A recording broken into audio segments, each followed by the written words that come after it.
أعوذ بالله السميع العليم من الشيطان اللعين الرجيم. بسم الله الرحمن الرحيم. الحمد لله رب العالمين. الحمد لله والحمد حقه كما يستحقه حمدا كثيرا. وأعوذ به من شر نفسي إن النفس لأمارة بالسوء إلا ما رحم ربي. والصلاة والسلام على أشرف الأنبياء وسيد المرسلين خاتم النبيين سيدنا وحبيب قلوبنا وشفيع ذنوبنا أبي القاسم محمد. اللهم صل على محمد وعلى أهل بيته الطيبين الطاهرين المعصومين المطهرين المكرمين. السلام عليك سيدي ومولاي يا أبا عبد الله، وعلى الأرواح التي حلت بفنائك. عليك مني سلام الله أبدا ما بقيت وبقي الليل والنهار، ولا جعله الله آخر العهد مني لزيارتكم. السلام على الحسين وعلى علي بن الحسين وعلى أولاد الحسين وعلى أصحاب الحسين جميعا ورحمة الله وبركاته.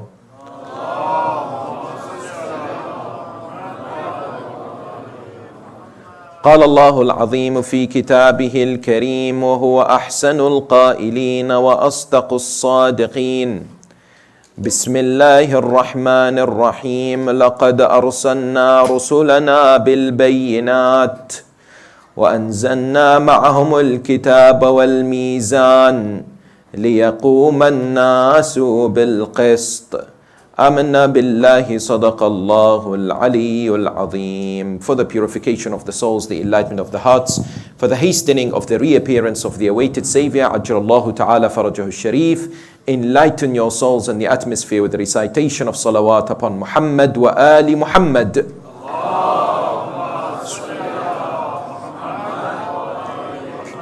Respected elders, sisters and brothers in Islam, Salamun alaykum wa rahmatullahi ta'ala wa barakatuh. It was the last year of the life of the grandson of the Holy Prophet, a year which indeed brought about the culmination and demonstrated the excellence of his life, and a year which indeed signified the beginning of the major confrontation with Bani Umayyah. Oppression and injustice has been a trend that has been witnessed throughout the history of human beings. Throughout the time, we and I have recognized when we study history how tyrants and despots have come forward, subjugated people towards slavery, subjugated them by taking their rights away, by taking their possessions away. Indeed, nation upon nation have been oppressed and have gone through much hardship, difficulty and suffering. Injustice, sadly, has been the hallmark of many societies throughout the history of human beings.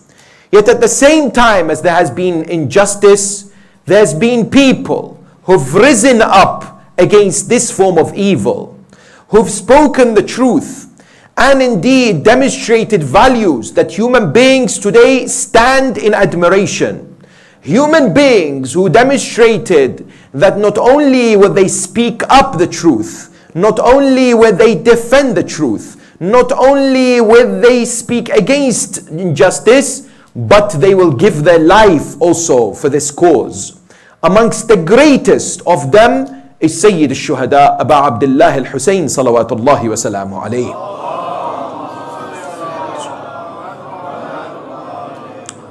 When you recognize the mission of Imam Al-Hussain alayhi salam, which fills in and indeed is part of the mission of the prophets, that the Quran in Surah Al-Hadid, in chapter of the Quran, verse number 25, comes forward and says, لَقَدْ أَرْسَلْنَا رُسُلَنَا بِالْبَيِّنَاتِ, that our messengers have come forward with signs.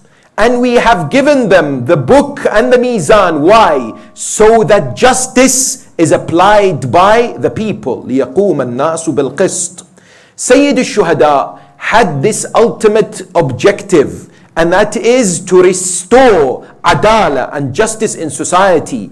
This is something that indeed is the goal of all the prophets, and something that the Imam alayhi salam came forward and demonstrated. You see, he recognized the danger of Bani Umayyah from the statements of the Holy Prophet of Islam, Rasulullah A'zam Muhammad sallallahu alayhi wa sallam.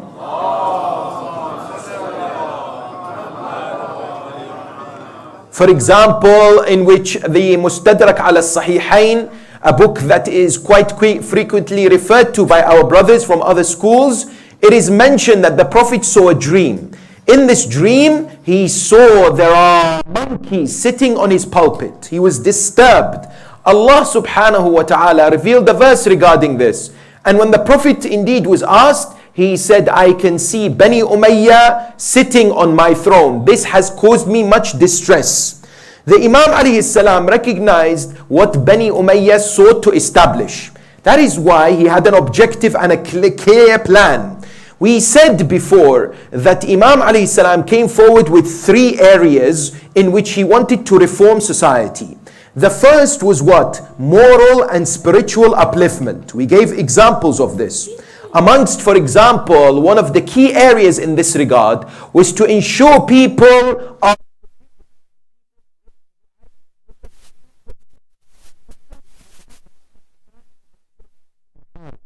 Usama is the son of Zayd ibn Haritha, who is the adopted son of the Holy Prophet. This particular individual did not give allegiance towards whom? Did not give allegiance towards Amir al-Mu'mineen. When he did not give allegiance, later towards the end of his life, he was in desperate poverty. He came and he was leaving this world, but he was very upset. Imam Hussain alayhi salam came and visited him and said, why are you upset? He said, I am in debt and I don't know how to pay this debt. Imam said, I will cover it for you. This man said, but I'm afraid that I will die and the debt continues. Imam says, don't worry. Whatever debt you have, I will pay it off for you. Despite Usama not giving allegiance to Amir al-Mu'mineen, the father of Hussain, Hussein's individual somehow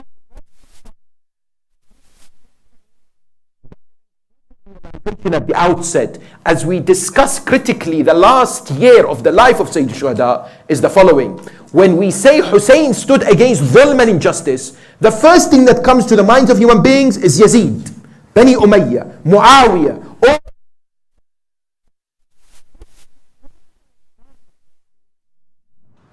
because the Quran tells us one of the biggest injustices human beings commit is against themselves.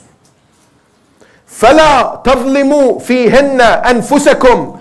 Quran comes forward in numerous occasions. سُبْحَانَكَ إِنِّي كُنْتُ مِنَ الظَّالِمِينَ. Quran says injustice starts from within. Many a times you and I unfortunately practice dhulm on ourselves.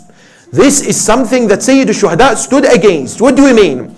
Today, when I come across in society, when I look at myself, for example, if I am watching that which I'm not supposed to be watching, if I am intoxicating my eyes with the filth that is out there online, if I'm watching those movies which I'm not supposed to be, I am committing injustice against my eyes. If I am saying the ghiba and indeed slander and causing fitna amongst people, if I am talking vanity and all kinds of foul language, then I am causing what? Oppression against my tongue. If I am listening to haram music, if I am listening to that which I'm not supposed to, this is injustice against my ears. If, for example, I am using these intoxicants, God forbid, like alcohol or drugs, for example,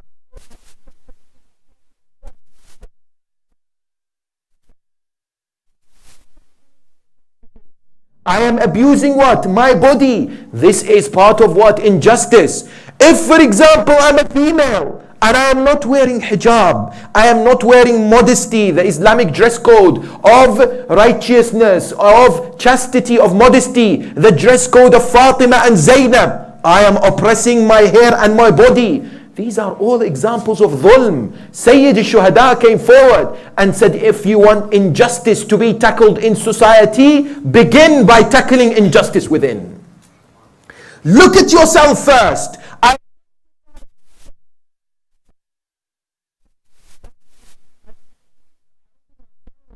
Accountable.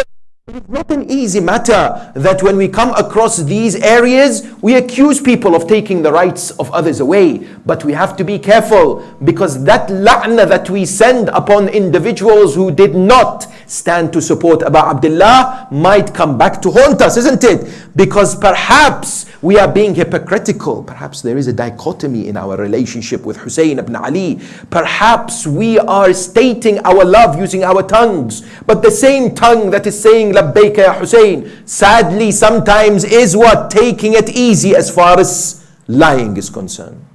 The same eyes that shed the tears for Abu Abdullah may be the eyes that what? That is looking at that which is not supposed to be. Yes. Thus, therefore, the recognition starts by understanding that Imam Hussain alayhi salam fought to reform the ummah, starting with the self, starting with the individual. One day somebody asked him, Ya ibn Rasulillah, how do you find yourself? He said, I find myself with the following realization: Allah is watching me and is above me. Jannah and Jahannam are on my right and on my left. In front of me is the Sirat. I am an individual who is a human who is in need. Who is more poorer than I am? Who is more in need than I am? Then look at dua. It's the annihilation of the self. It's the realization that I am nothing before Allah subhanahu wa ta'ala. It's the removal of any ounce of arrogance that may exist in our hearts. That is one area. But of course, another key area is the following: that Imam al-Husayn's movement, the second area is social justice, and the third is political reformation. Through spiritual and moral upliftment, social justice and political reformation, Imam al-Husayn alayhi salam set out what he sought to establish. But this wasn't only exclusive to the third holy Imam. If Imam al-Hasan al-Mujtaba was in the same position as Imam al-Hussein, he would have done exactly the same thing. And if Imam al-Hussein was in the position of Imam al-Mujtaba, he would have done exactly the same thing. None of them could be said as one is more revolutionary and one is more peaceful, pacifist. They are both the Imams of the Ahl al-Bayt who will execute the command of Allah subhanahu wa ta'ala depending on the situation. But when we look at what Muawiyah sought to do, Muawiyah came forward. No discussion about the 10th of Muharram can ever take place, and no detailed analysis of why Ashura took place can ever be presented without highlighting the crimes of Muawiyah bin Abi Sufyan. Because sometimes people, out of respect for other Muslims, they say, I will start with Yazid, I won't talk about anyone else. Because Yazid everyone hates. Yazid most of the Muslims despise. Most of the Muslims dislike, although we have individuals sadly out there who still praise Yazid. However, of Yazid, before you discuss Yazid, understand the dangers of his father. He set the groundwork. He was the foundation of faith.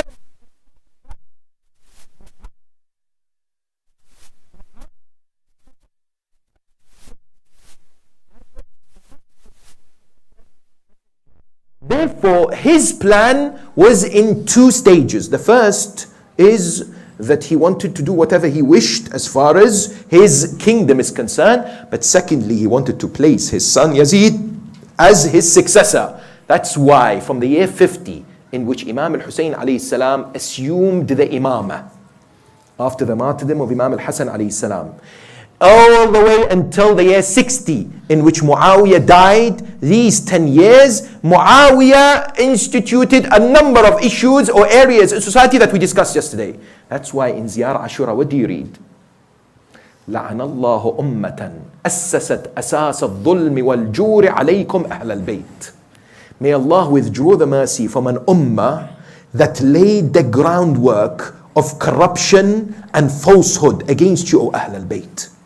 And then the ziyarah goes on to say that we are also distancing ourselves away, bara'ah, from anyone who loves them, supports them, and what? And speaks good of them. Don't tell me that this is not right in this day and age. This is Ja'far al-Sadiq's words. Don't tell me that this is Imam alayhi salam, that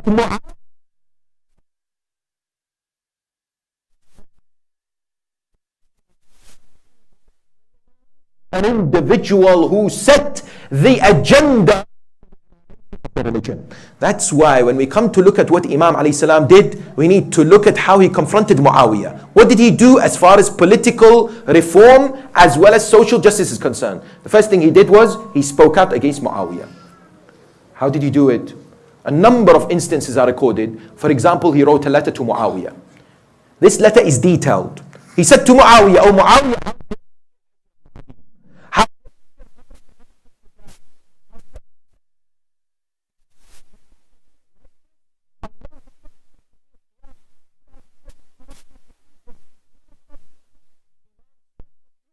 he was not afraid." This was during those 10 years. He rose up. In a number of occasions, he confronted Muawiyah ibn Abi Sufyan with full what? With full valor, with full shuhada Aba Abdullah Al-Hussain salawatullahi wa salamu alayhi.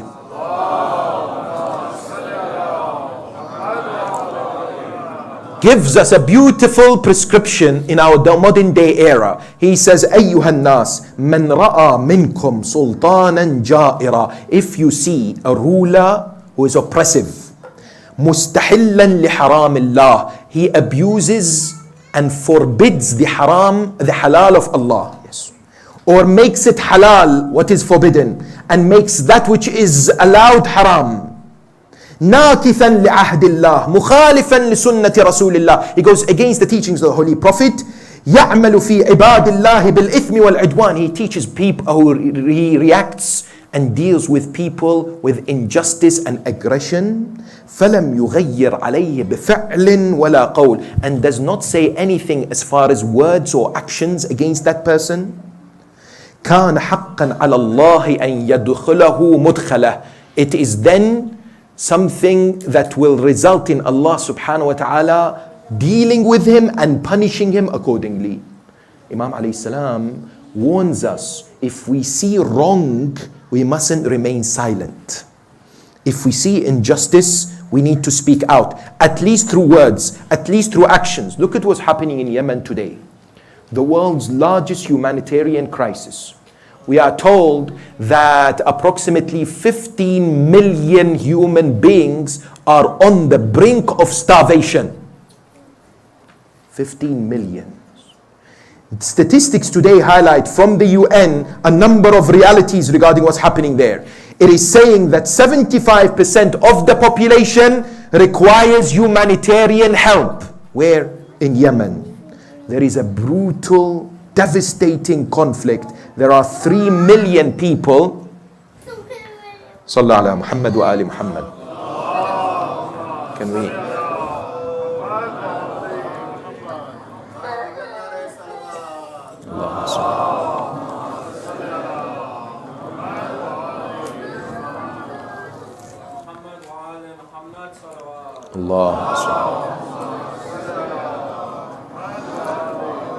There are 3 million people, including children who are under 5, pregnant women, those who are in the stage of breastfeeding, who are what? Who are malnourished.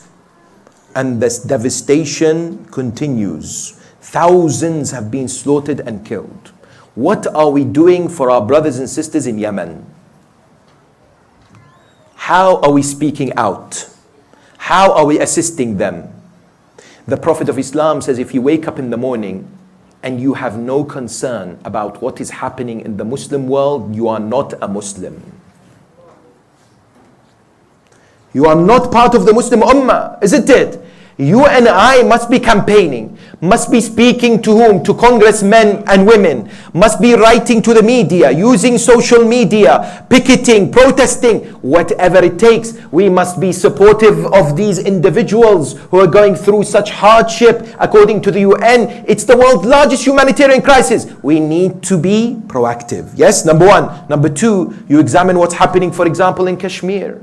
In Kashmir, this is now entering the second month, isn't it? That the Indian government has barricaded certain areas, many areas in Kashmir. People are being cut out as far as communication is concerned. As far as, for example, is concerned, isn't it? Hospitals are running out of resources. People, the Indian forces are torturing the Kashmiris.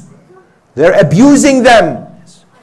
When we look at, for example, what's happening to over 1 million Muslims, the Uyghur Muslims in China, they are what? They are being indoctrinated with communist ideas. They are being told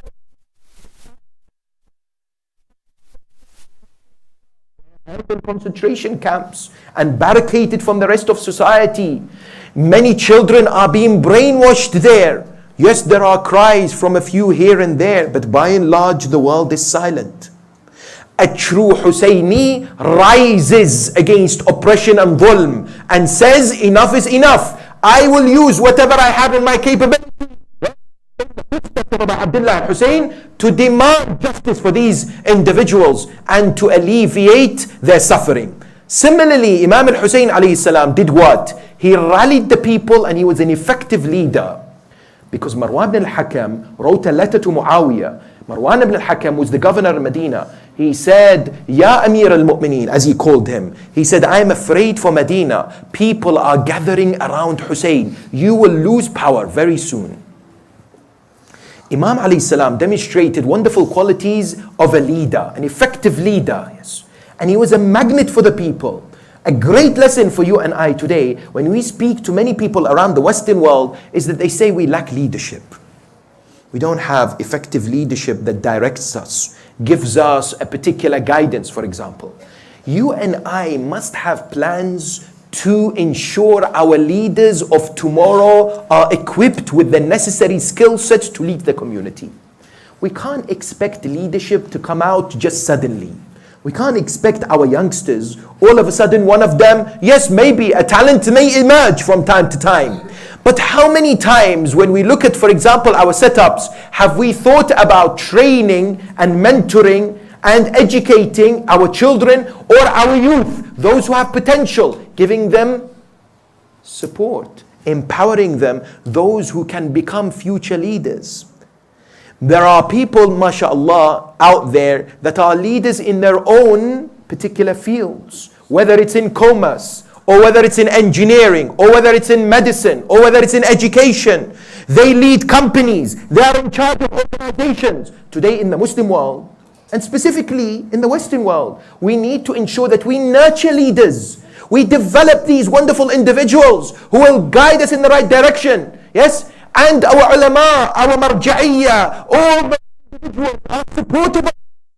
If you don't expect that we send you someone from there. This is not to say that we need necessarily a marja' here. We can be under the marja'iyya and the leadership of a maraja', yes, but at the same time we need people who are role models and exemplars and have leadership qualities that unite the people, that people respect and people indeed obey and follow and go under their guidance and direction. That is why, for example, what is it that we need to do? We need to ensure that our centers, our communities, our places of worship are not only places in which people come to listen and gain knowledge. This is a great beginning. This is a great task. However, they should also be portals for people to enhance their skill sets and to seek help in areas of life. For example, in the modern era today, we would love to see Islamic centers and masjids and Husayniyas have, for example, experts who deal with mental health, who come forward and deal with people's issues when it comes to mental illness in the most confidential of manner. Many times people go to ulama, and ulama are in a good position. But many ulama will tell you that they're not necessarily trained in mental health. Therefore, working together with healthcare professionals or those trained psychologists, psychiatrists will be of great help, of great benefit. At the same time, we need, for example, institutes and organizations that help with family, with marital conflicts and disputes, with child upbringing issues. Our centers need to be a place where people are able to seek assistance in so many aspects of our lives, in order to provide the framework for development going forward in society. Another key aspect that Imam Al-Hussain, salawatullahi wa salamu alayhi,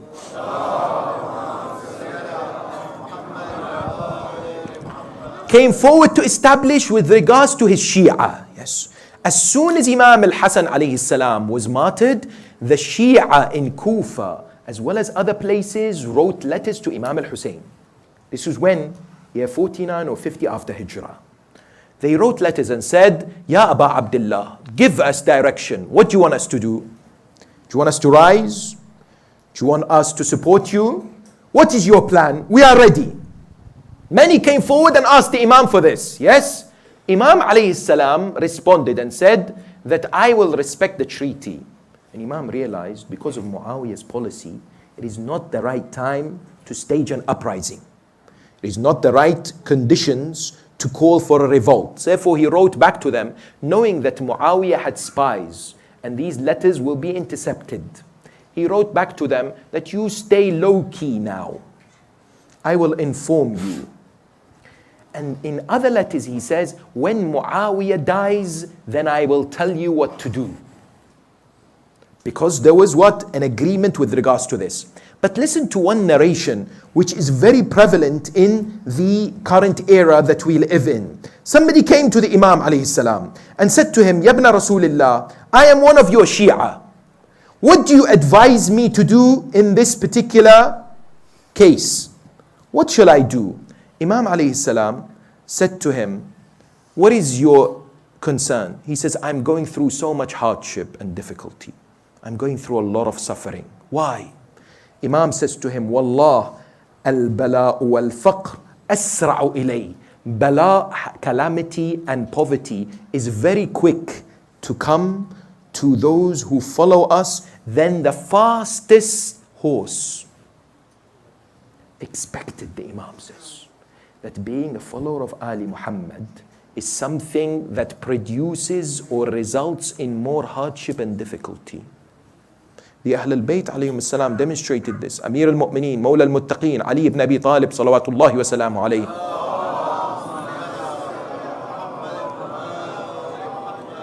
Someone came to him and said, Yabna Rasulillah, inni uhibbukum Ahl al-Bayt. I love you, O Ahl al-Bayt. Imam Amir al-Mu'mineen said, Idhan ista'id lil bala'i jalla. Then be prepared for so much hardship and difficulty. Get ready. It's not an easy thing to wear the badge of the love of Ali Muhammad and the wilayah of the Ahl al-Bayt. Some people come forward and say, look at what's happening to us around the world. Look at what's happening in Pakistan, as far as the killings of the Shia is concerned. In Afghanistan, the Hazara and other places. You look at what's happening in Iraq and what's happening in Yemen and what's happening in, for example, Syria and in other countries. This Muharram, the Malaysian government stopped the majalis of Imam Al-Hussain. Something which is unprecedented. Went and stopped them. Yes. In several places, it banned the majalis of Imam Hussain. Said, we don't want, and made a statement, we don't want Shi'ism to spread in our country. In a country where supposedly there is tolerance. The idea that emerges, people say, why? Why is it that we as Shia of Ali Muhammad have to suffer so much? It's because the path of truth and righteousness is always the path shaitan wishes to destroy. When you are on the path of haqq, shaitan is against you and will utilize everything to annihilate you and to what? And to weaken your resolve. It is something that we have to accept. Yes. That's why the fourth Imam would say famously, Al-qatlu lana aada wa karamatuna shahada. That death for us is normal. Our honor with Allah is to attain martyrdom. That's why some people say, with Daesh, when it emerges, ISIS, its number one enemy was the Shia. Many people don't know this. Yes, the Yazidis went through so much suffering. Yes, there were some Westerners who were killed, journalists and others. But Daesh themselves clearly identified. They said, we wish to obliterate Najaf and Karbala. For us, that's our target. Their whole establishment was against the Shia of Ali Muhammad. That is what they sought to do. And I tell you, Daesh, Al-Qaeda, Boko Haram, all these terrorist organizations that all come together to say that we hate the Shia are not the first group of people who demonstrated their animosity and their despise of the followers of the Ahlul Bayt. No. Before them, many came. Look at the examples of Hajjaj ibn Yusuf al-Thaqafi, for example. He used to eat the food over skulls and body parts of the Shias that he used to slaughter. He used to, instead, on the day of Eid, instead of slaughtering sheep, he would go to the prisons and take out thousands and slaughter them of the Shia and the lovers of Ali and Fatima. That was his practice. I remember reading this story. Tragic story, just to highlight to you how us Shia are what? Have to be ready and have to equip ourselves with patience and forbearance. There was a family from the Iraqi city of Hilla, where I am from, close to Najaf and Karbala, during the time of the wretched tyrant Saddam. At the early years of his rule, this couple had just got married. All of a sudden, within a few months, the agents enter the house, they arrest the husband. On what grounds? You are Shia and you're an activist, and therefore we have to take you. When they took him, they later took his wife. They took his wife and placed her in prison for several months. She didn't know what happened to her husband. Eventually, they set her free, but she had no idea what was going on with her husband.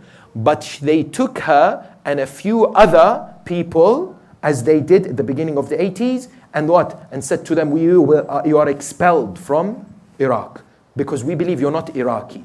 You have some Iranian background. Many thousands were expelled because of their love of Ali ibn Abi Talib. That was it.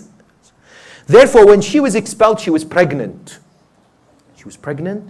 On the border, she found difficulty. Eventually, they helped her. She gave birth to a young boy. She called him Hudud, which means border, because she gave birth at the border, yes. Later, she waited and waited in Iran, where she was a refugee, for news of what's going on. Is there any news? Someone came to her, a family came to her from Iraq. They said that, you know what, your father and mother were also expelled, but as they were going towards Iran, they died on the border and they were buried there. All your brothers were arrested by the regime and put in prison, and we don't know where they are. She went insane. She lost her mind. She went around for years, became insane. They took her child. Eventually, 1984, she died. Later, when some of the family members returned in 2003, there were no traces of her husband, no traces of her brothers, and indeed, what? A whole 2 generations were wiped out. This is one story from thousands. Yes, that Daesh used to stop buses going to Karbala and Najaf, where in 2006, 2005, they would enter the bus. They would say, who amongst you would stand what? And curse Ali ibn Abi Talib. They would look at their logo, their IDs. Any name which is Shia, they would take them out. They slaughtered 1,700 Shias in Spica, in that area, training ground. Because what? In north of Iraq, because they had Shia names. They were let down by the Sunni tribes there. And I remember reading one story where they came to a bus in that area between Baghdad and Karbala, where they had control. They would enter the bus. They would say, we want you all to stand up and curse Ali. Ajib. Nasibis. Curse Ali ibn Abi Talib. Yes, people would all do so. One elderly man would sit. They came to him and says, how dare you not curse Ali? He said, this tongue that says, Ya Ali on my life, can never curse Ali ibn Abi Talib. This tongue that has expressed the love, they took out and slaughtered him straight away in front of others. The crimes that indeed Bani Umayyah instigated against the Shia of Ali Muhammad continue today. But the blood of Hussein also is a major force against such criminality. against such injustice and continues to give much strength to those who are fighting such injustice. Imam Hussain alayhi salam therefore informed his Shia to be patient, informed the Shia to be indeed observant of their duties and responsibilities. But Muawiyah had a plan, which was to place his son Yazid as the Khalifa after him. What happened? Yazid was whom? Yazid was a man born out of an illegitimate relationship. Yes? Yazid was a drunkard individual who had no concern for any aspects of religion. A man who would play with dogs and monkeys. An individual who spent his life in amusement and fun. And a person who would famously talk and give lines of poetry that goes to say, لعبت هاشم بالملك فلا خبر جاء ولا وحي نزل. Bani Hashim has been playing with the kingdom. I testify there is no revelation and there is no There is no verses of the Quran. There is no such thing, yes. Yazid ibn Muawiyah was prepared by his father to be the Khalifa. How did this take place? A man by the name of Mughira bin Shu'bah, a wretched individual, was the governor of Muawiyah in Kufa. Muawiyah didn't like him, wanted to remove him. So he made his way to Sham. He went to Yazid and said, Yazid, do you want to be the Khalifa after your father? He said, I'd love to. He said, then leave it to me. You speak to your father and I will speak to your father. Mughira went to Muawiyah and said, all these particular groups of people that are seeking to fight you or seeking to take you away from your position, the best thing to do is from now to establish who will be your Khalifa. So Muawiyah said to him, who do you suggest? He said, your son Yazid. He said, but my son Yazid has a bad reputation. My son Yazid is a drunkard. He said, Yazid is not somebody that is suitable for the Khilafah. Mughira said, don't worry, you keep me in Kufa and you put a man by the name of Ziyad ibn Abi. Ziyad, the son of his father. Do you know why Ziyad is called Ziyad, the son of his father? Because they thought and they somehow guessed that his father is Abu Sufyan because his mother was working in a red light district. His mother, yes, was somebody who was an adulterer. Therefore, they didn't know who his father was. They came and took some kind of a draw, and Abu Sufyan's name came out. Therefore, they said, Ziyad ibn Abi. Ziyad, the son of his father.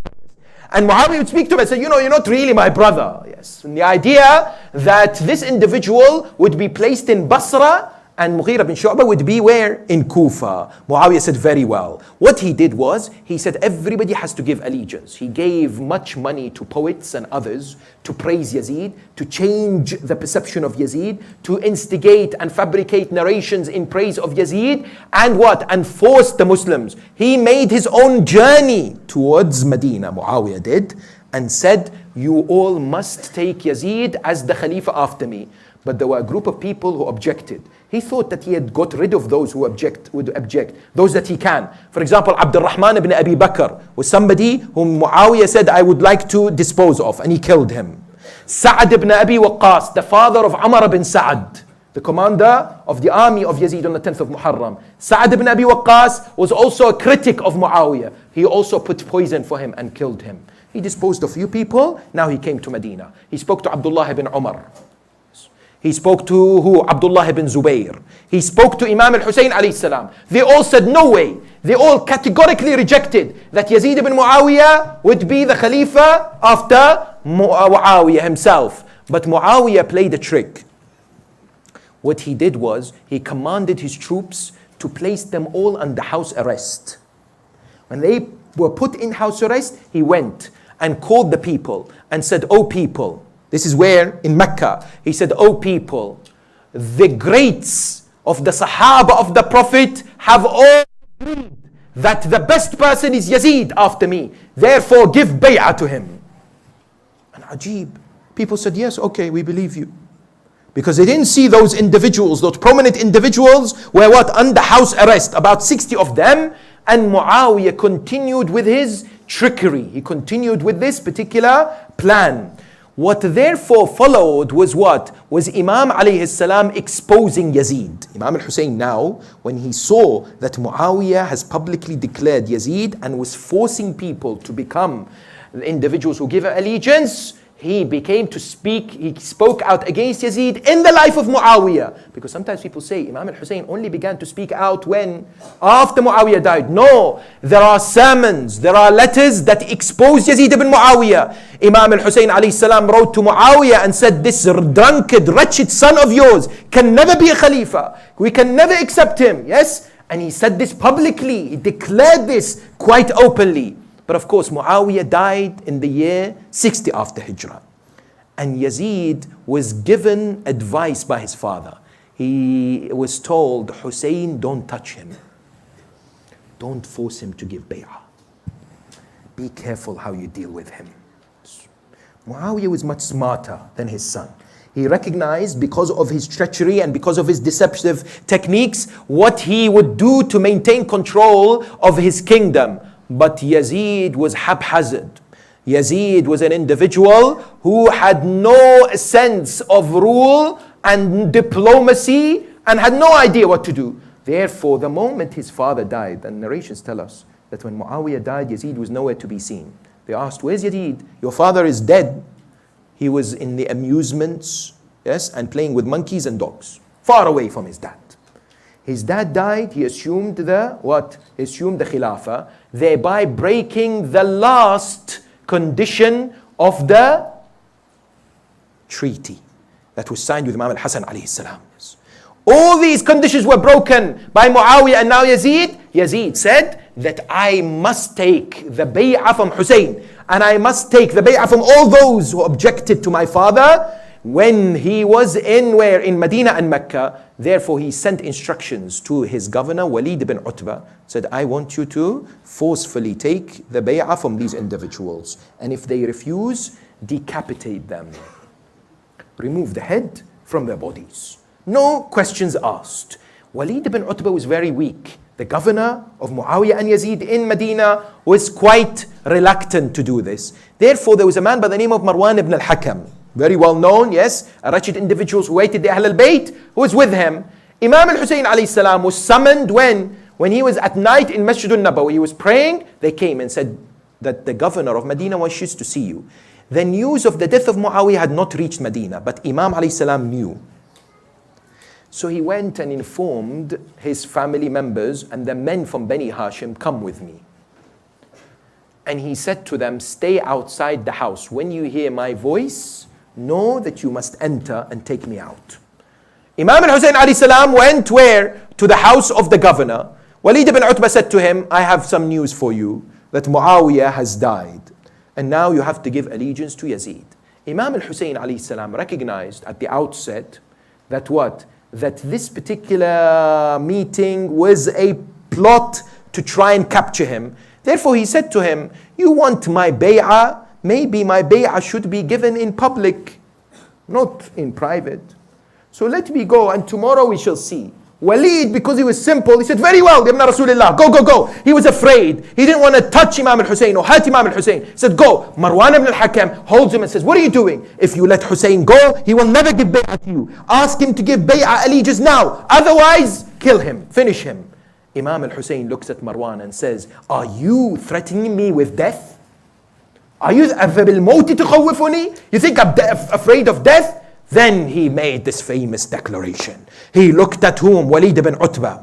He said, نحن أهل بيت النبوة ومعدن الرسالة بنا فتح الله وبنا يختم. Allah has chosen us. We are the cradle of the verses of the Quran. We are where the malaika descend. Allah begins with us and ends with us. ويزيد رجل فاسق فاجر قاتل النفس المحرمة. Yazid is a wretched individual, a person who kills innocent civilians. He is a drunkard individual. ومثلي لا يبايع مثله. A man like me never gives bay'ah to a man like Yazid. That declaration was made. But let me tell you this. Imam had not received any letter from the people of Kufa yet. Because today there's a misconception. They say Imam al-Hussein alayhi salam rose. Why? Because he was responding to the people of Kufa. No. Imam alayhi salam came forward and said what? And said, I will not indeed tolerate any such regime or any such establishment that seeks to fabricate and distort the teachings of my grandfather. That's why he prepared to leave to Mecca. Yes. And he left Mecca on, where we are told, Sunday, the 27th of Rajab. Or 28th of Rajab, when he left Mecca, we are told that he, of course, bid farewell to a number of his family members, the likes of Salama Ridwanullahi ta'ala alayha. There was a number of his family members, such as his brother Muhammad ibn al-Hanafiya, who sought to what? Who sought to encourage him and says, please don't go. Maybe go to Yemen, choose a different direction, change your process. Imam was had one of four choices. Please understand, what were the options before the Imam alayhi salam? Either to give allegiance to Yazid, number one. Number two, to what? To run towards, to stay and not give allegiance. Just become quiet.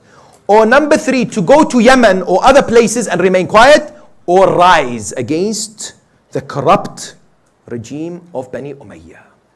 He, of course, would never remain quiet in the face of injustice.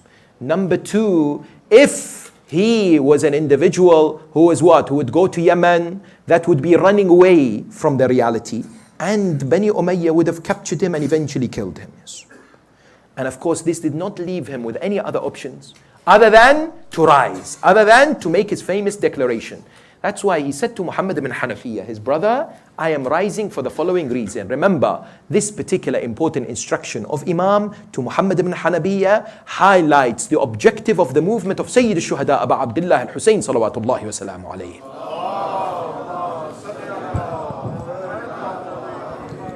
He came forward and wrote this very amazing set of lines. After praising Allah subhanahu wa ta'ala and then sending the choices of his salutations upon the Prophet and his progeny, he famously said, ألا إني لم أخرج أشرا ولا بطرا ولا ظالما ولا مفسدا ولكنني خرجت لطلب الإصلاح في أمة جدي أريد أن أأمر بالمعروف وأنهى عن المنكر وأسير على سيرة جدي وسيرة أبي علي بن أبي طالب. He says, I have not left in this, or I have not risen in order to be boisterous or to seek fun or to establish any form of corruption.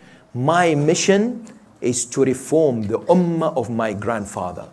I wish to enjoin the good and forbid the evil and restore the practices of my grandfather and my father Amir al-Mu'mineen. When he made this declaration, he moved towards Mecca. When did he reach Mecca? He reached Mecca on the eve of the 3rd of Sha'ban, on Thursday night. Yes. The eve of Friday, 3rd of Sha'ban. Which year? 60 after Hijrah. When he reached Mecca, people welcomed him. He remained there for 4 months and 5 days. How many? 4 months and 5 days. In Mecca, he sought to establish support. He sought to gather momentum. He sought to rally the masses. He sought to awaken the conscience of the people. He gave a number of sermons. He advised individuals. People came to visit him. Others came to try and warn him not to go and fight against Yazid. But he told them clearly that this is a mission that I must accomplish. There was never hesitation in the mind of Imam alayhi salam. There was never a concern about saving his own life. He would famously say, Sha Allahu an yarani qatila. It's the will of Allah that he sees me slaughtered. And he says, Sha Allahu an yarahunna sabaya. That it's the will of Allah that my family are taken as captive. In this particular setup in Mecca, he recognized that Bani Umayyah and specifically Yazid's agents would want to assassinate him. That's why on the 8th of Dhul Hijjah, Yawm al-Tarwiyah, instead of performing a Hajj, he switched it to perform a Umrah. He did the Tawaf. He did the sa'i between Safa and Marwa and left Mecca on the 8th of Dhul Hijjah, heading towards where? Heading towards Karbala, or heading towards Kufa rather. But the idea was that during his stay in Mecca, of course, he sent his trusted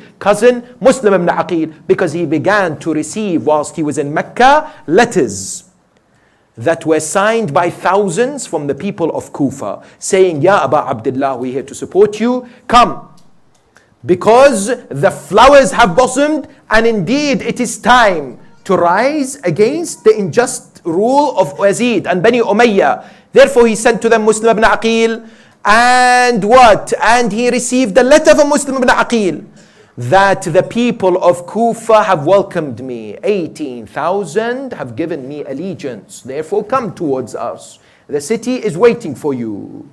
And therefore his journey from Mecca all the way towards Karbala would be a journey in which he stopped at a number of places. He would speak at a number of instances. He met a number of people, including a man by the name of Farazdaq, who is a poet. This Farazdaq, when he met the Imam said to him, where have you come from? He said, from Kufa. He said, what is the state of the people of Kufa? Farazdaq says, قُلُوبُهُمْ مَعَكْ وَلَكِنْ سُيُوفُهُمْ عَلَيْكَ. Their hearts are with you, but their swords are against you. He later heard of the news of the Shahada of Muslim ibn Aqil. He wrote letters to the people that respected him and to the heads of tribes in Basra. He sent a number of envoys to Basra and again to Kufa, which of course were executed and attained martyrdom. And he went through a number of stations until he reached the land of Karbala on the 2nd of the month of Muharram, 61 AH. But when it comes to Imam alayhi salam, finally, there is much that can be said during this period. So many of his statements highlight his motive, highlight his objectives. I would like to just read to you what he said on the journey and what he highlighted for people as far as the reasons for his uprising is concerned. No study of the biography of Imam alayhi salam can be complete without appreciating the wisdom and the philosophy behind his movement. One of the things that the Imam alayhi salam came forward and said was what? أَلَا إِنَّ هَؤُلَاء قَدْ لَزَمُوا طَاعَةَ الشَّيْطَانِ. These people are obeying shaitan. وَتَرَكُوا طَاعَةَ الرَّحْمَنِ. And they've abandoned the obedience of the All-Merciful. وَأَظْهَرُوا الْفَسَادِ وَعَطَّلُوا الْحُدُودِ. They are the ones who have spread the corruption and falsehood. وَأَحَلُّوا حَرَامَ اللَّهِ وَأَحَرَّمُوا حَلَالَهِ. They have made halal what is haram, and they have made haram what is halal. And of course, in the other instance that he came forward, he said, ألا أن الدعي ابن الدعي قد ركز بين اثنتين بين السلة والذلة وهيهات من الذلة. Imam Hussain, in another instance, gave another sermon. He said, this individual, the son of the so-called individual, he has given me two options. Either to give my life or to be humiliated through imprisonment. And I will never be humiliated. Hayhat minna dhilla. A statement that resonates till today. A statement that infuses us with so much pride and dignity and honor, that the follower of Hussein must never be humiliated, that the lover of Hussein and the ashiq of Hussein seeks to establish honor, justice, equity wherever they go, and continue the beautiful message of Abu Abdullah, peace and blessings be upon him. What else did the Imam alayhi salam utter? إني لا أرى الموت إلا سعادة والحياة مع الظالمين إلا برما. I do not see death except sweetness, and the life with oppressives except degradation and misery. Imam alayhi salam would embrace what is happening, would seek that a new change, a new chapter. He recognized that the ummah needed to be awakened. Ummah suffered a disease that we will speak about insha'Allah ta'ala on the eve of Ashura, and how it applies to you and I today, and what can we do to make this important difference that the Imam alayhi salam instigated and was indeed successful. But one key aspect of the biography of the Imam, when it comes to his movement from Medina to Mecca and from Mecca to Karbala, was the support of his loyal companions as well as his Ahl al-Bayt. Because I tell you, a number of instances are recorded in history, not only on the eve of Ashura, but Imam Hussain alayhi salam would indeed speak to his companions and his Ahl al-Bayt. And when he heard that, for example, Muslim ibn Aqil was martyred, he would say to them, you are free, so you can leave. And there were much more people who joined him on the journey initially than there were on the 10th of Muharram. Quite a few people began to leave Abu Abdullah. Only the creme de la creme, the best of the best remained. And that is what he wanted. He only wanted the mukhlaseen. He only wanted the sincere ones. He only wanted the devoted ones on the 10th to be what? To be giving their lives for the sake of Allah and to be immortalized in such a manner. And amongst the greatest of them is a man whom Abu Abdullah said words that he did not say about anyone else. Imam Hussain alayhi salam said about Abu al-Fadl al-Abbas words which are truly amazing. Do you know what he says about Abu al-Fadl? He said to him at one instance, "Irkab binafsi ant." May my soul be sacrificed for you. Right. What a relationship between Abbas and Hussein. The poet says on the 10th of Muharram, every person was crying the name of Hussein from the army of Abu Abdullah, but one man was saying Abbas. That is Abu Abdullah. In another narration, this is beautiful. Imam al-Hussein said to his brother, Jazakallahu anni khayr al-jaza. May Allah reward you for standing with me in such a manner. Nasartani hayyan wa mayyita.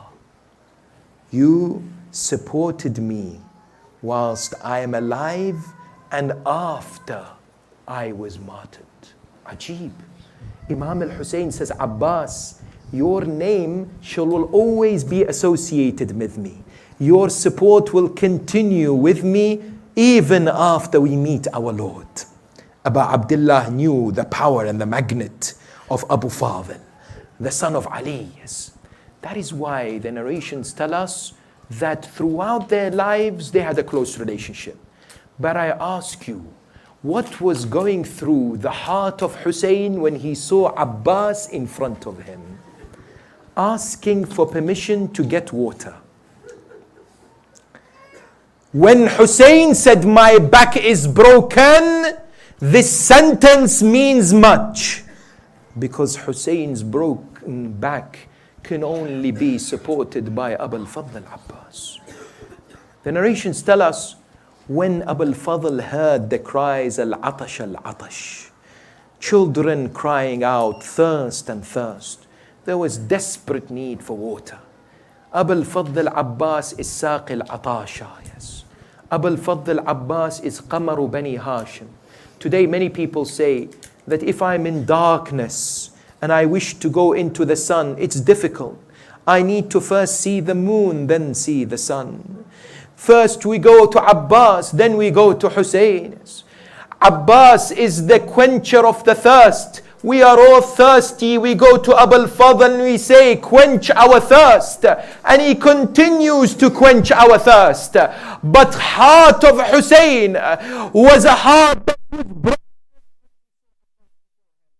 That's why I tell you, when Imam al-Hussein looked at Abbas, he says, Akhi anta hamilu liwa'i. My brother, you are the flag bearer, you are the alam dar, you are the standard bearer. How can you go? Abu al-Fadl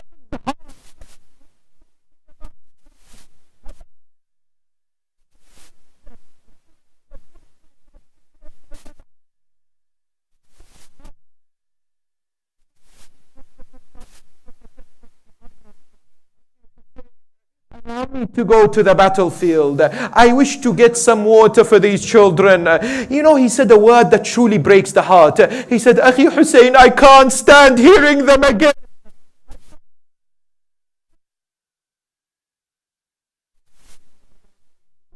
bring some water. Abu al-Fadl Abbas mounts on the horse. Now he departs towards the river of Alqami. There are 4,000 men before him, like a lion of God. Those enemy, they said it is as if Ali ibn Abi Talib was on the battlefield. He pushed them all aside. He killed a number of them. Then he reached the river bank. People were watching. He got close to the water. He held the water in his hands. He felt the coldness of the water.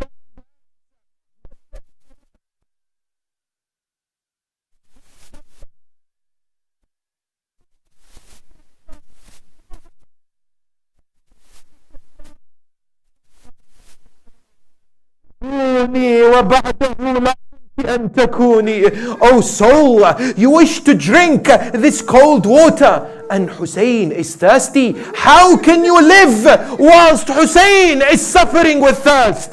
May you never live a second while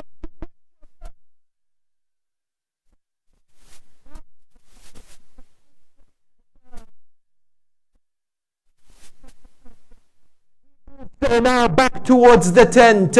He's on his horse whilst charging towards the caravan of Abu Abdullah. A man hiding behind a palm tree strikes his left arm.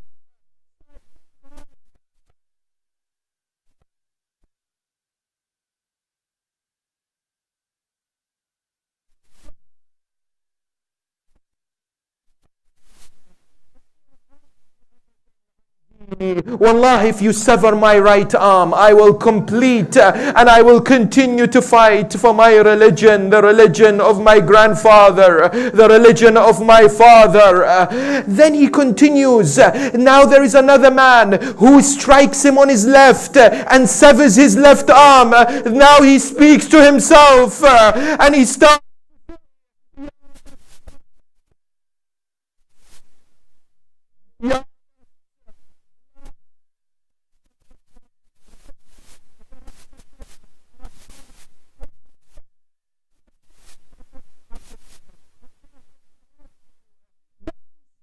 Can you imagine Abu al-Fadl al-Abbas standing there not knowing what to do, holding the water container with his mouth, seeking to somehow get it back. He has no right and he's no left. Handala said, I saw the son of Ali standing and not able to defend himself. I shot an arrow, it pierced through his right eye. The arrow entered the right eye of Abbas. He held the he held the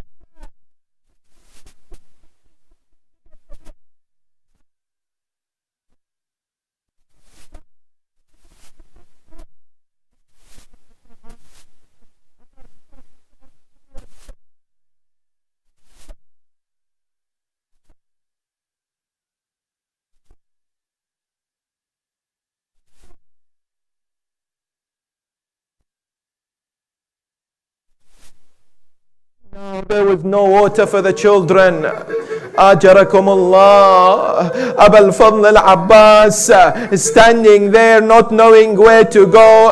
All of a sudden a man came forward, picked up a spear, struck Abu al-Fadl on his head. When he struck Abu al-Fadl al-Abbas,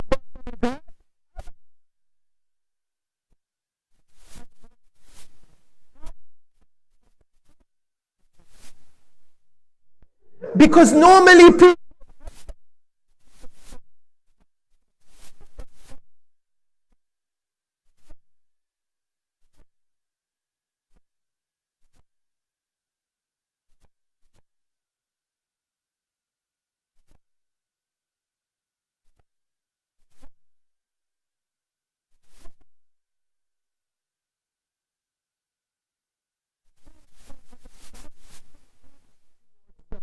field. He came across his brother Abu al-Fadl al-Abbas. Abu al-Fadl was lying there on the plains of Karbala. He was not able to see. His face was blooded completely. The arrow was still on his eyes. He felt a man approaching him, walking towards him. He began to speak. He said, I beg you, don't end my life. Don't kill me. I am waiting.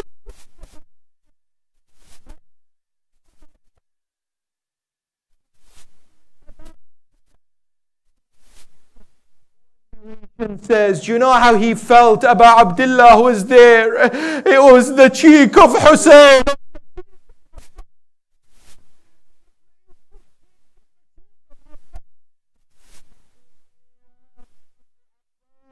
Ya Abu al-Fadl, I am your brother Al-Hussein. Then at that moment, historians say that Abu al-Fadl al-Abbas, when he saw his brother Hussein, yes, he asked him, he said to him, Akhi Hussein, don't take me back.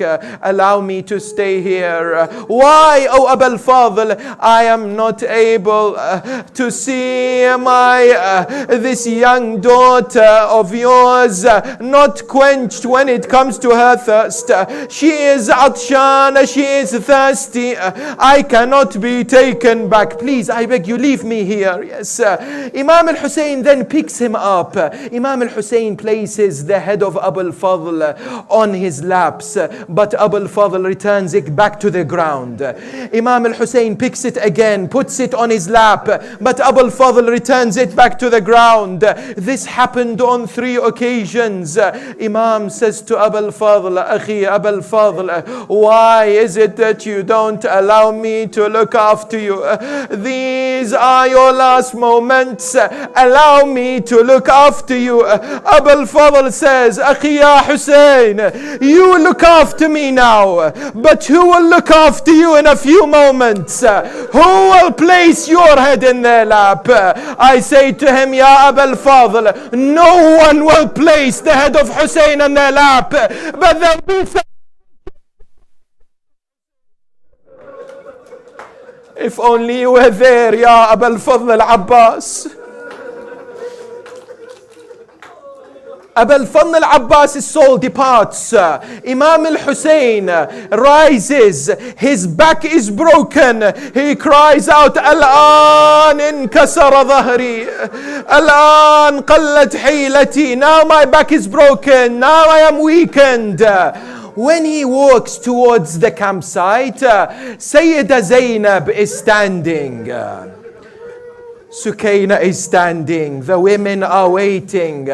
Where is my brother Abu al-Fadl? Where is my protector Abu al-Fadl? One narration says Imam al-Hussein did not say anything. Imam al-Hussein did not utter a word. His head was down. His back was knelt. He walked towards the tent of Abbas. He entered the tent of Abbas. He removed the pole from the tent of Abbas.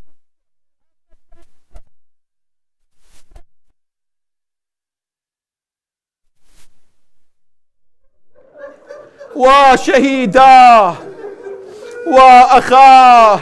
Imam Zain al-Abidin says, when I came to bury the body of my father, after I buried him, I began to walk on the plains of Karbala, and I all of a sudden saw